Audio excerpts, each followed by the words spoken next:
વહુ, મારી તબિયત સારી નથી લાગતી. મને 2 દિવસથી ખૂબ ઉધરસ આવે છે, એટલે હું ભાત નહીં ખાઈ શકું. તું ભાત ખાઈ લે અને મને આ રોટલી આપી દે. સરસ્વતીજી પોતાની વહુ પ્રિયંકાને કહી રહ્યા હતા.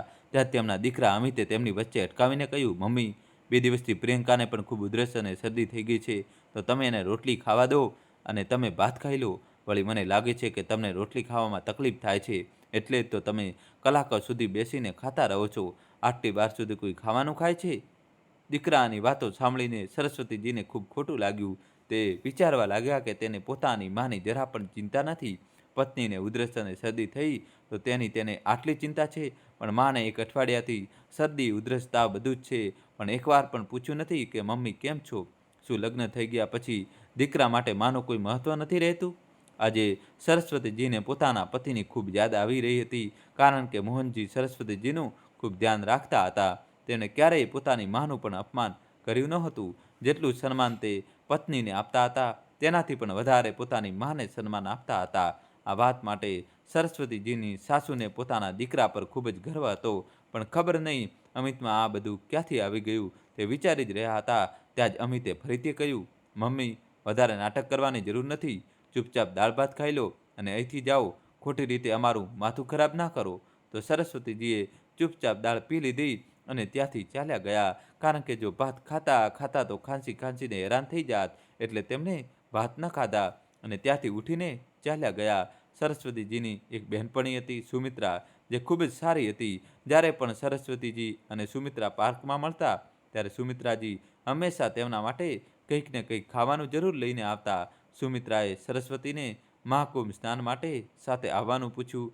સરસ્વતીએ કહ્યું કે ત્યાં ઘણી ભીડ હશે અને તેમને કેવી રીતે જવું તે વિશે ચિંતિત હતી. સુમિત્રાએ તેમને આશ્વાસન આપ્યું અને કહ્યું કે તેના પુત્ર અને પુત્રવધૂના પરિચિતો તેમને ત્યાં મદદ કરશે. આ સાંભળીને સરસ્વતી ભાવુક થઈ ગઈ અને કહ્યું કે સુમિત્રા નસીબદાર છે કે તેના પુત્ર અને પુત્રવધુ તેનાથી દૂર હોવા છતાં તેની સંભાળ રાખે છે.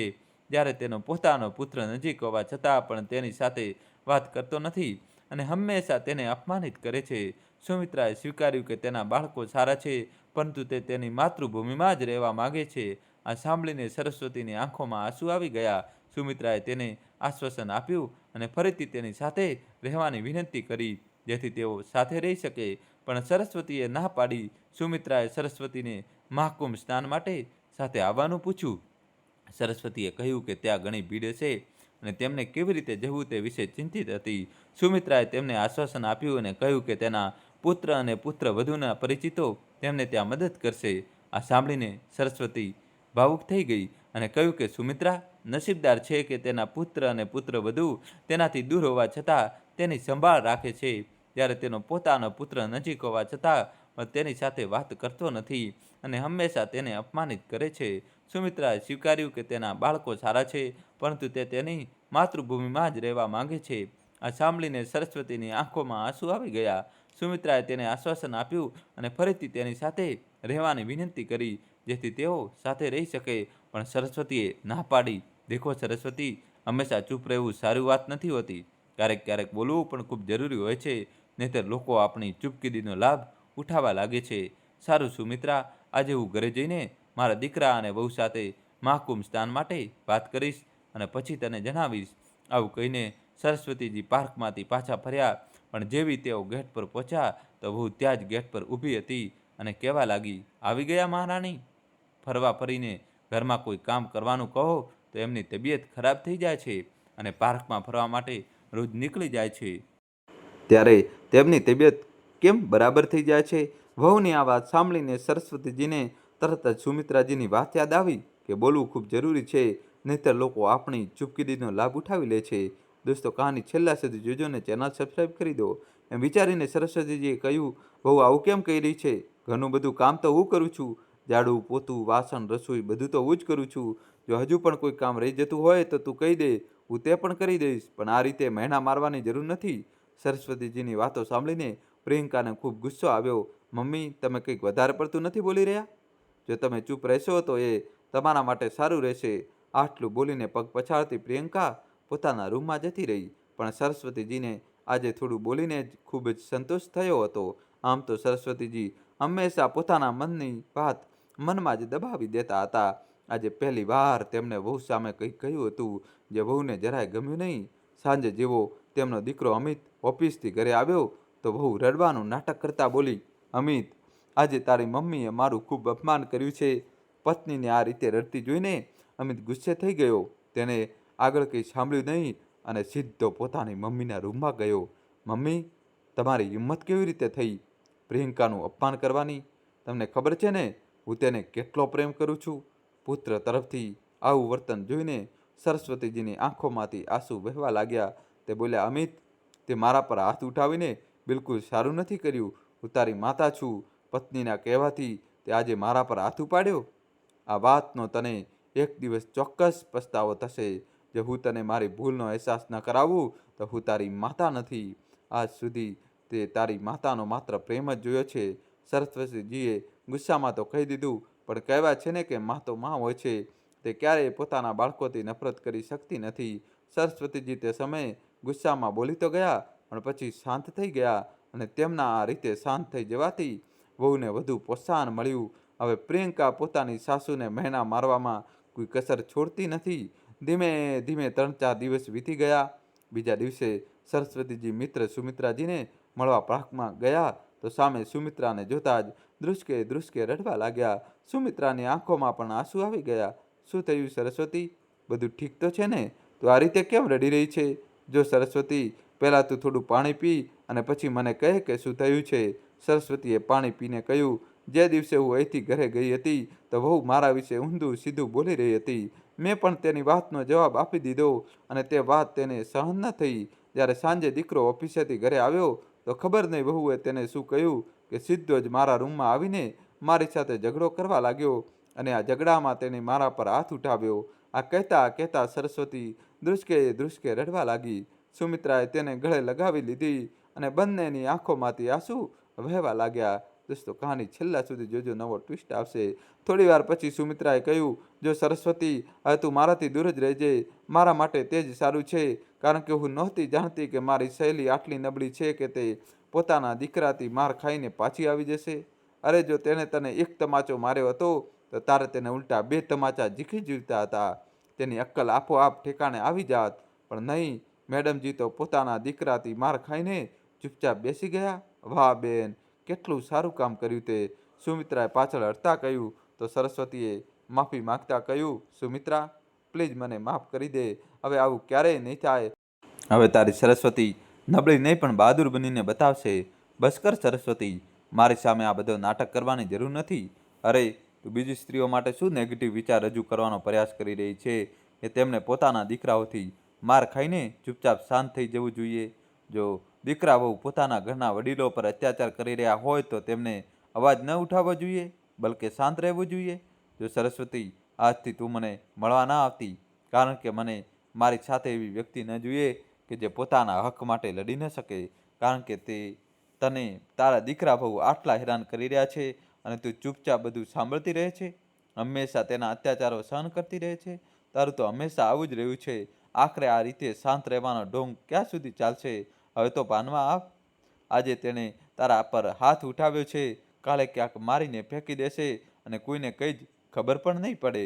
સુમિત્રાજીની આ વાતો આજે સરસ્વતીજીને ખૂબ જ ખરાબ રીતે ખૂંચી રહી હતી અને સુમિત્રાજી પણ આ જ ઈચ્છતા હતા કે સરસ્વતી આજે ખૂબ જ ખરાબ રીતે ભાંગી પડે, કારણ કે તે આજે જેટલી ખરાબ રીતે ભાંગી પડશે, આવતીકાલે તે એટલી જ મજબૂત બનીને ઊભી રહી શકશે. સરસ્વતીજી ખૂબ રડ્યા.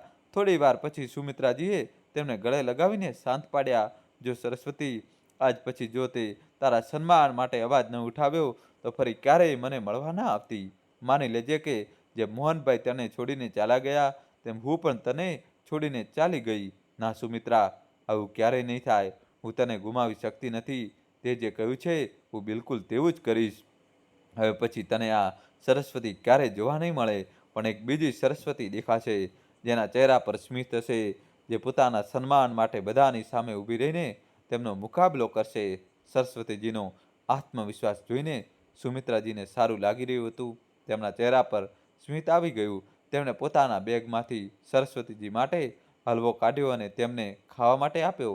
આજે તે તેમના માટે ગાજરનો હલવો બનાવીને લાવ્યા હતા, કારણ કે શિયાળામાં સરસ્વતીજીને ગાજરનો હલવો જ સારો લાગે છે.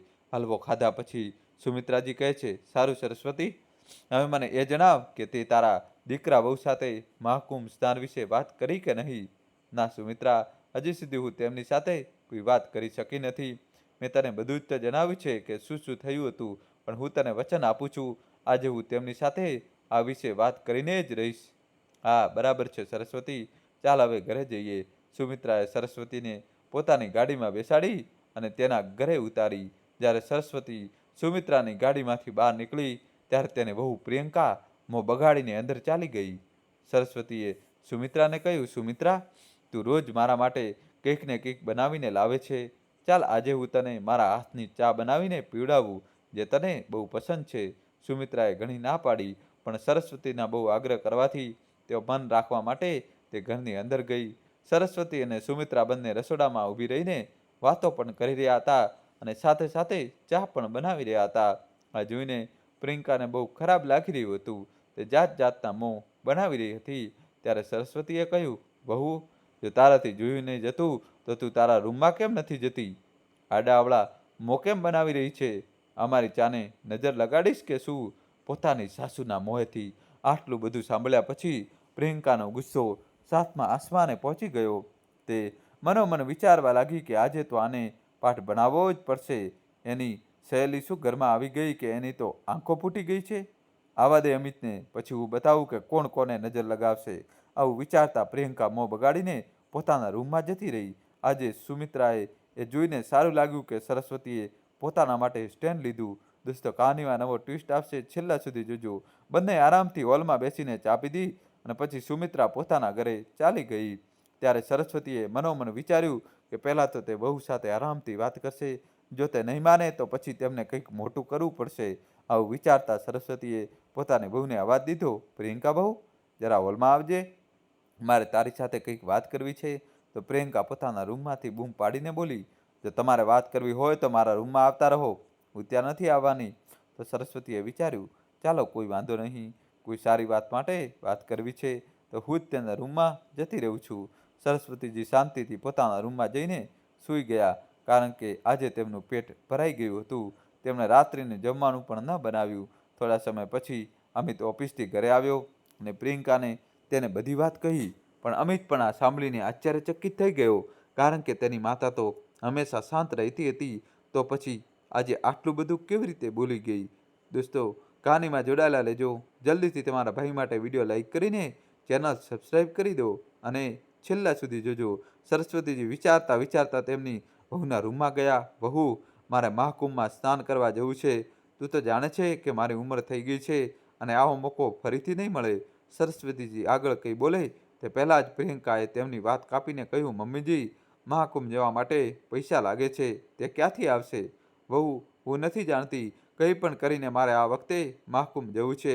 હજી તારી પાસે 10 દિવસ છે. 10 દિવસ પછી હું સુમિત્રા સાથે મહાકુંભ સ્નાન માટે જઈશ. જો ત્યાં જવાનો ઇંતજામ તું કરી આપીશ તો બહુ સારું રહેશે. નહીં તો પછી મારે કંઈક એવું કરવું પડશે કે જે તે ક્યારેય વિચાર્યું પણ નહીં હોય.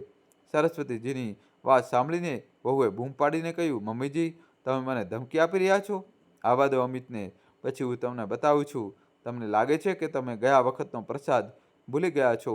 ફરીથી તમારે પ્રસાદની જરૂર છે. બહુ, તે પ્રસાદ મને બહુ સારી રીતે યાદ છે.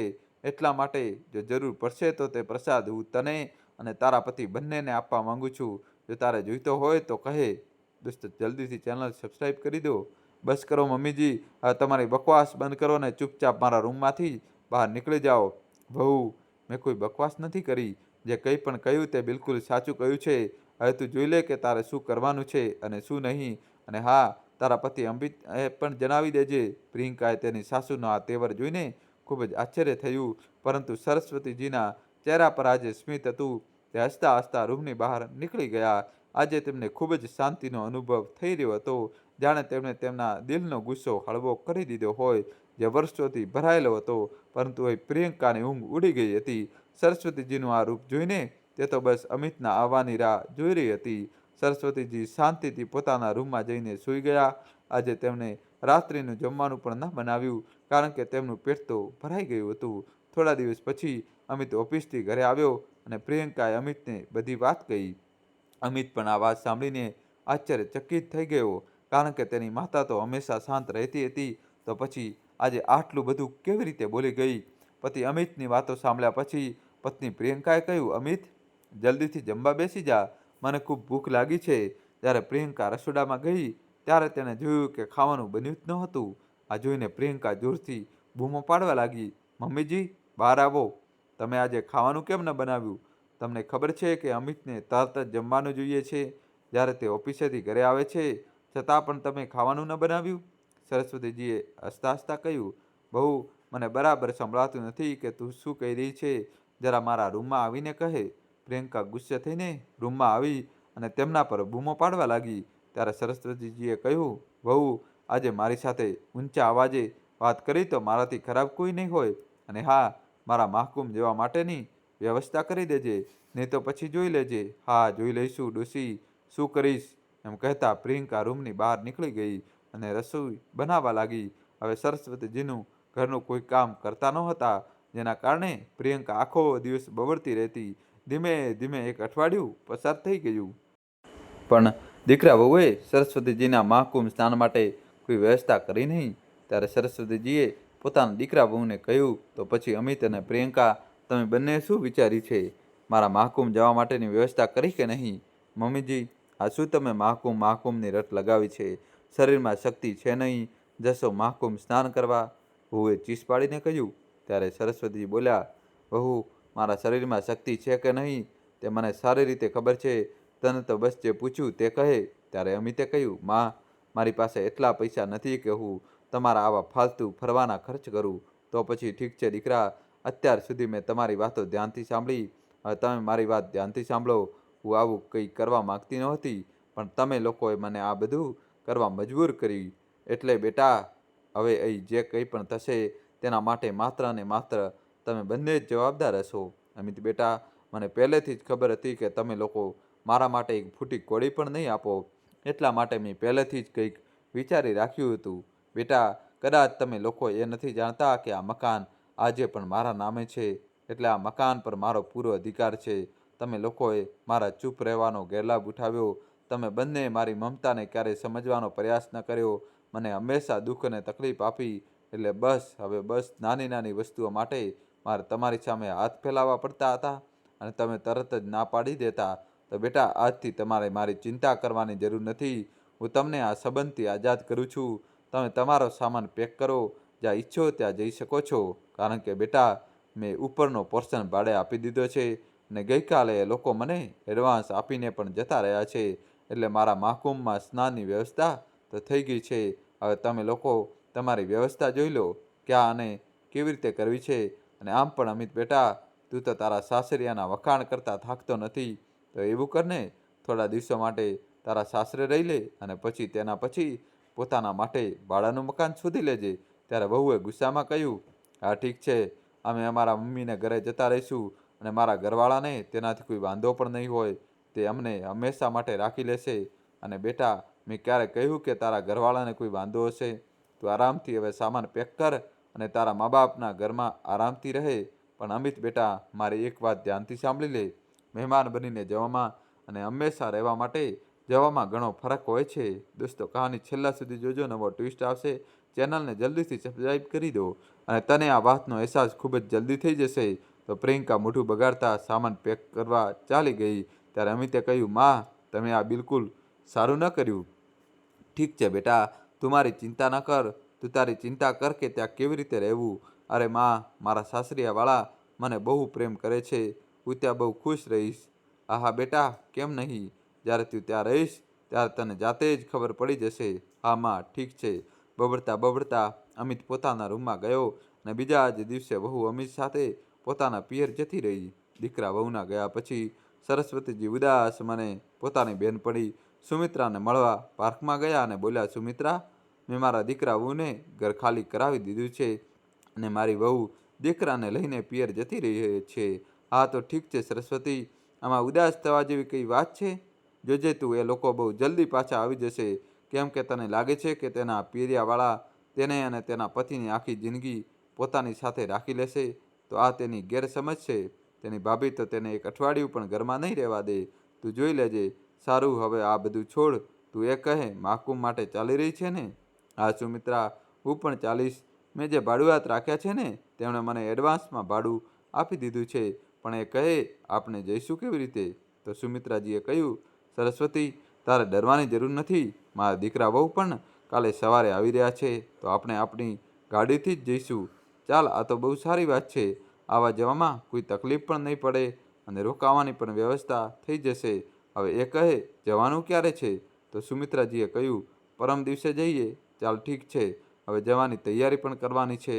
એમ કહીને સરસ્વતીજી પોતાના ઘરે પાછા આવી ગયા અને આરામથી ખાઈ પીને સૂઈ ગયા, કેમ કે બીજા દિવસે સવારે ભાડુઆત પોતાનો સામાન લઈને આવવાના હતા.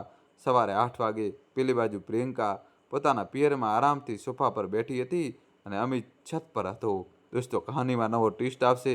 છેલ્લા સુધી જોજો ને ચેનલ સબસ્ક્રાઈબ કરી દો. ત્યારે જ તેની ભાભીએ આવીને પૂછ્યું, પ્રિયંકા, તું ક્યાં સુધી માટે આવી છે? ખરેખર અમે લોકો મહાકુંભમાં સ્નાન કરવા માટે જઈ રહ્યા છીએ, એટલે જ પૂછી રહી છું કે તું અહીં ક્યાં સુધી રહીશ? પ્રિયંકાએ ખૂબ જ ગુસ્સામાં જવાબ આપ્યો, ભાભી, જો તમારે મહાકુંભ જવું હોય તો જાઓ. મારે અહીં ક્યાં સુધી રહેવાનું છે તે મને પૂછવાની શું જરૂર છે? અરે, આ મારું પણ ઘર છે. હું જ્યાં સુધી ઈચ્છું ત્યાં સુધી રહી શકું છું. પ્રિયંકાનું તેની ભાભી સાથે આ રીતે વાત કરવું તેની માતાને બિલકુલ ગમ્યું નહીં. તેણીએ કહ્યું, પ્રિયંકા, આ શું રીત છે તારી ભાભી સાથે વાત કરવાની? તે તારાથી મોટી છે, થોડીક સમજદારીથી વાત કર. તેણીએ તો ફક્ત એટલું જ પૂછ્યું છે કે તું અહીં ક્યાં સુધી રહીશ, તો તું તેનો સીધો જવાબ પણ આપી શકતી હતી. તેની માતાની આ વાત સાંભળીને પ્રિયંકાને સમજાતું ન હતું કે તે શું જવાબ આપે, કે તેની સાસુએ તે બંનેને ઘરમાંથી કાઢી મૂક્યા છે. મમ્મી, રહેવા દો ને, જ્યાં સુધી રહેશે ત્યાં સુધી રહેશે. પ્રિયંકાની ભાભીએ તેની માતા શકુંતલાજીને અટકાવતા કહ્યું, ના વહુ, વાત રહેવા કે ન રહેવાની નથી. અરે, જ્યારે તે અમારી સાથે આ રીતે વાત કરી રહી છે, તો પછી તે તેની સાસુ સાથે કેવી રીતે વાત કરતી હશે? તેમને કેટલું પરેશાન કરતી હશે? તે તો બિચારી બહુ જ સીધી સાદી છે. મમ્મી, તમારી દીકરી અહીં છે, પણ તમને તેની ચિંતા નથી? અને તે બુઢિયા જે આરામથી ઘરમાં સૂતી હશે, તમને તેની ચિંતા થઈ રહી છે? તમને કંઈ ખબર પણ છે કે તેને અમારી બંને સાથે શું કર્યું છે? તે બુઢિયાએ અમને ઘરમાંથી કાઢી મૂક્યા છે અને તમે તેની જ પ્રશંસા કરી રહ્યા છો? દીકરીની આવી વાતો સાંભળીને તેની માતા અને ભાભી બંને આશ્ચર્યચકિત થઈ ગયા. શકુંતલાજીએ કહ્યું, દીકરી, નક્કી તે જ કંઈક કર્યું હશે, જેના કારણે સરસ્વતીજીને આવું મોટું પગલું ભરવું પડ્યું. નહીંતર તે પોતાના બાળકોને ઘરમાંથી કાઢી મૂકે? એવું ક્યારેય થઈ જ ન શકે. હવે તું સીધે સીધું જણાવ કે ત્યાં થયું શું છે? તો પ્રિયંકાએ કહ્યું, તે મહાકુંભમાં સ્નાન કરવા જવા માંગતી હતી, પણ મેં તેમને પૈસા ના આપ્યા, એટલે તેમણે મને અને અમિતને ઘરની બહાર કાઢી મૂક્યા. પ્રિયંકાએ તેની માતાને ફક્ત એટલું જ જણાવ્યું જેટલું તેના પક્ષમાં હતું. તેને પોતાની માતાને જણાવ્યું નહોતું કે અમિતે તેના પર હાથ ઉપાડ્યો હતો અને તેને ઉલટું સીધું કહ્યું હતું. પ્રિયંકા બેટા, વાત આટલી જ તો નહીં હોય. આ હું બહુ સારી રીતે જાણું છું અને મને તો એ સમજાતું નથી કે આખરે અમિત પોતાનું ઘર છોડીને અહીં કેમ ચાલ્યો આવ્યો? શું તેને પોતાના સાસરે રહેતા શરમ નહીં આવે? તેનું કોઈ આત્મસન્માન છે કે નહીં? મમ્મી, તમે આ અમિત વિશે કેવી વાતો કરી રહ્યા છો? તે મારા પતિ છે અને જ્યાં હું રહીશ ત્યાં તે પણ રહેશે. દીકરીની વાતો સાંભળીને સરસ્વતીજી વિચારવા લાગ્યા કે કેવો છોકરો છે, જેને પોતાના સાસરે મફતની રોટલી તોડવામાં જરાય શરમ નથી આવતી. ધીમે ધીમે કરીને આ રીતે 3-4 દિવસ વીતી ગયા. અમિત પણ ત્યાંથી જ પોતાના કામે જવા લાગ્યો. એક દિવસ બપોરે પ્રિયંકાની ભાભીએ કહ્યું, પ્રિયંકા, જરા રસોડામાં આવીને મને થોડી મદદ કરાવી દે, કારણ કે મારે મારી માતાને મળવા જવાનું છે. તેમની તબિયત બહુ ખરાબ છે. તો પ્રિયંકાએ બૂમો પાડતા કહ્યું, ભાભી, હું કે તમારી નોકરાણી નથી કે તમારી મદદ કરવા માટે આવું. જમવાનું બનાવ્યા પછી પણ તમે જઈ શકો છો, કે તમારી માતા આટલી વારમાં મરી નહીં જાય. પ્રિયંકાનું આટલું બોલવું થયું કે તેની માતા શકુંતલાજીએ ઉઠીને એક જોરદાર તમાચો પ્રિયંકાના ગાલ પર ઝીકી દીધો. તેને ખબર પણ છે કે તું શું બોલી રહી છે? વહુની માતા હોસ્પિટલમાં દાખલ છે, તેની તબિયત બહુ ખરાબ છે, એટલે તે તારી પાસે મદદ માંગી રહી હતી. મમ્મી, આજે તમે ભાભીને લીધે મારા પર હાથ ઉપાડ્યો. આ તમે બિલકુલ સારું નથી કર્યું. થપ્પડનો અવાજ સાંભળીને પ્રિયંકાની ભાભી રસોડામાંથી બહાર આવી. માજી, તમે આ શું કરી રહ્યા છો? પ્રિયંકા પરિણીત છે, તેના પર આ રીતે હાથ ઉપાડવો સારી વાત નથી. બહુ બાળકોના લગ્ન થયા હોય કે ન થયા હોય, જો બાળક ભૂલ કરે તો તેને સુધારવી એ માતાની ફરજ હોય છે. અને પ્રિયંકા ખોટું બોલી છે, એટલે તેને આ થપ્પડ મારવી બહુ જરૂરી હતી. જેથી ભવિષ્યમાં કોઈના માટે પણ કંઈ પણ ખોટું બોલતા પહેલાં 10 વાર વિચારે. કાશ મેં આ થપ્પડ બહુ વહેલા મારી દીધી હોત તો આજે અહીં ન બેઠી હોત. મારા સાસરે આરામથી ખુશી ખુશી મારી જિંદગી પસાર કરી રહી હોત. આજે પ્રિયંકા પણ મનોમન વિચારી રહી હતી કે આજે મારી માતાની થપ્પડ મને એટલું ખરાબ લાગી રહ્યું છે. તો જ્યારે અમિતે મારી વાતોમાં આવીને પોતાની માતા પર હાથ ઉઠાવ્યો હતો ત્યારે તેમને કેટલું ખરાબ લાગ્યું હશે. આ વાતનો અહેસાસ આજે પ્રિયંકાને થઈ રહ્યો હતો. વિચારવા લાગી કે પોતાના સાસરે હું કેટલી ખુશ હતી. તે ઘરમાં કોઈ કામ કરવું પડતું નહોતું. બધા કામ તેની સાસુ આરામથી કરી લેતી હતી. અહીંયા કરતાં 100 ગણું સારું સાસરું હતું. પણ હજુ પણ પ્રિયંકા સમજી શકતી નહોતી કે તેને શું કરવું જોઈએ. તેની માતાએ તેના પર હાથ ઉઠાવ્યો. આ વાત પ્રિયંકાએ અમિતને પણ ન જણાવી. સાંજે જ્યારે અમિત ઘરે પાછો આવ્યો ત્યારે તેણે જોયું કે પ્રિયંકાનું આખું શરીર તાવથી તપી રહ્યું હતું. તેણે પ્રિયંકાને પૂછ્યું, પ્રિયંકા, તે કંઈ ખાધું કે નહીં? જો તે ખાવાનું ખાઈ લીધું હોય તો હું તને દવા આપી દઉં. તો પ્રિયંકાએ કહ્યું કે તેને બપોરથી કંઈ ખાધું નથી. અમિત રસોડામાં પ્રિયંકા માટે ખાવાનું લેવા ગયો તો તેણે જોયું કે ભાભી પોતાના માટે ખાવાનું કાઢી રહી હતી. તેને કહ્યું, ભાભી, પ્રિયંકા માટે ખાવાનું કાઢી આપો. તેની તબિયત સારી નથી. તેને ખાવાનું ખવડાવીને હું દવા આપી દઉં. તો પ્રિયંકાની ભાભીએ કહ્યું, અમિતજી, માજીએ પ્રિયંકાને ખાવાનું ખાવા માટે પૂછ્યું હતું તો તેને ના પાડી દીધી. એટલે માજીએ તેના માટે રોટલી ન બનાવી અને હું તો હમણાં જ હોસ્પિટલથી આવી છું.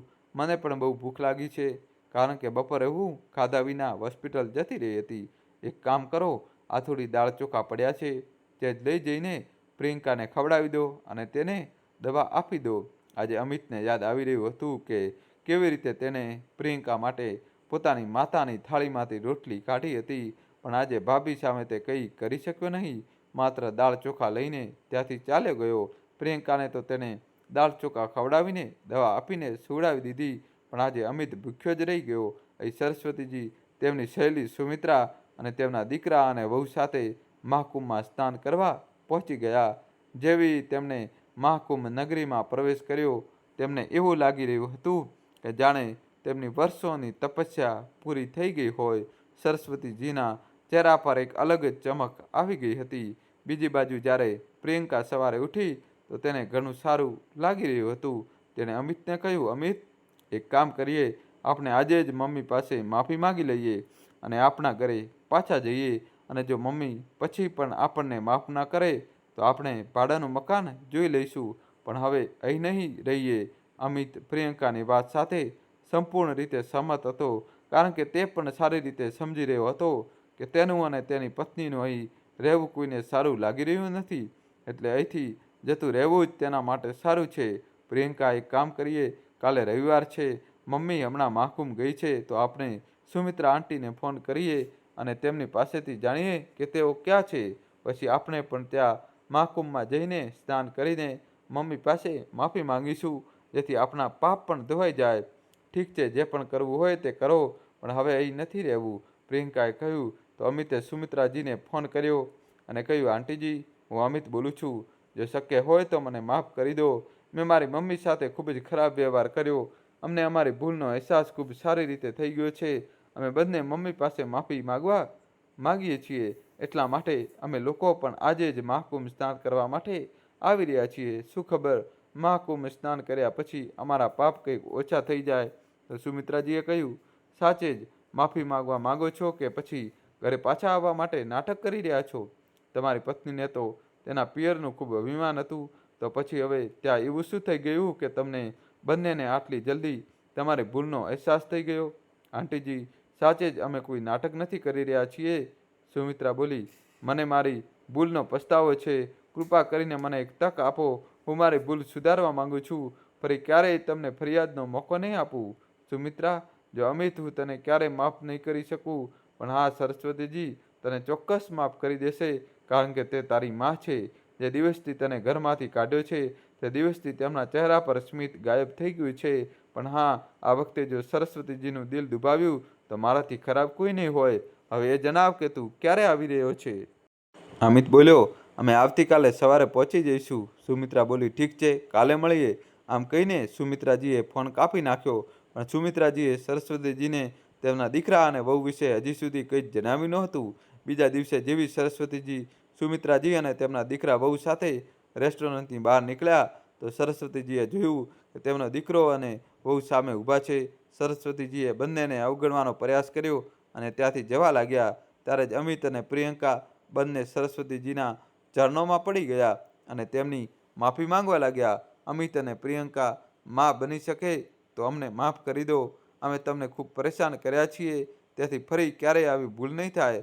આ સાંભળીને સરસ્વતીજીનું હૃદય ભરાવા આવ્યું, પણ તેમણે વિચાર્યું કે જો આટલી જલ્દી તેમને માફ કરી દઈશ તો તેઓ ફરીથી મારા પર અત્યાચાર કરશે. આથી તેમણે તેમને અવગણતા આગળ વધી ગયા. ત્યારે સુમિત્રાજીએ તેમને રોકીને કહ્યું, સરસ્વતી, બંનેને પોતાની ભૂલનો અહેસાસ થઈ ગયો છે, આથી તેમને આ વખતે માફ કરી દો. અને જેમ કે હું તને હંમેશાથી કહેતી આવું છું કે આમાં ભૂલ તારી પણ છે. મેં તેમનો અત્યાચાર સહન જ શા માટે કર્યો? આથી આ પાવન નગરીમાં આ લોકો તારી પાસે માફી માંગવા માટે આવ્યા છે, તો આ વખતે તેમને માફ કરી દે. અને તેમનું નસીબ તો જો, આ લોકો તારા મહાકુંભ સ્નાન માટે કોઈ વ્યવસ્થા કરી રહ્યા નહોતા અને નસીબ તેમને પોતે અહીં ખેંચી લાવ્યું.